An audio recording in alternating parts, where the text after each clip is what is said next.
অভিবাসী ইস্যু নিয়ে নবনির্বাচিত মার্কিন প্রেসিডেন্ট ডোনাল্ড ট্রাম্পের কড়াকড়ির ঘোষণায় টালমাটাল কানাডার রাজনীতি।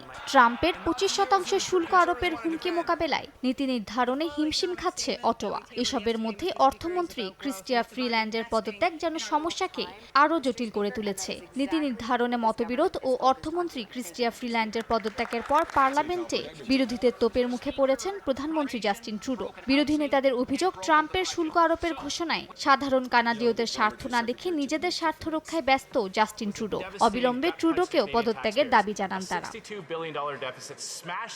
মূলত ট্রাম্পের শুল্ক আরোপের ঘোষণার পর থেকেই কানাডার রাজনীতিতে অস্থিরতা দেখা দেয়। সোমবার অর্থমন্ত্রী ক্রিস্টিয়া ফ্রিল্যান্ডের পদত্যাগের পরপরই ক্ষমতাসীন লিবারেল পার্টির অভ্যন্তরীণ দ্বন্দ্বের বিষয়টি প্রকাশ্যে আসে।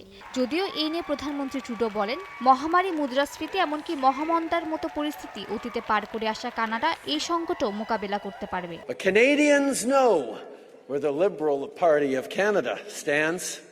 We stand for an economy that is fairer, greener and stronger. An economy that works for everyone, not just the richest few. এরই মধ্যে কানাডা যুক্তরাষ্ট্র সীমান্তে নতুন নীতির ঘোষণা করেছে ট্রুডো সরকার। যুক্তরাষ্ট্রে অবৈধ অভিবাসীদের ঢল ঠেকানো ও মাদক চোরাচালান রুখতে নজরদারি ব্যবস্থা বাড়ানোর সিদ্ধান্ত নিয়েছে দেশটি। সেই সঙ্গে আন্তঃসীমান্ত অপরাধমূলক কর্মকাণ্ড বন্ধে যে কোনো সময় আক্রমণে প্রস্তুত যৌথ বাহিনী মোতায়েন করেছে কানাডা। নতুন নিরাপত্তা উদ্যোগের জন্য প্রায় 130 কোটি কানাডিয়ান ডলার ব্যয় করবে সরকার।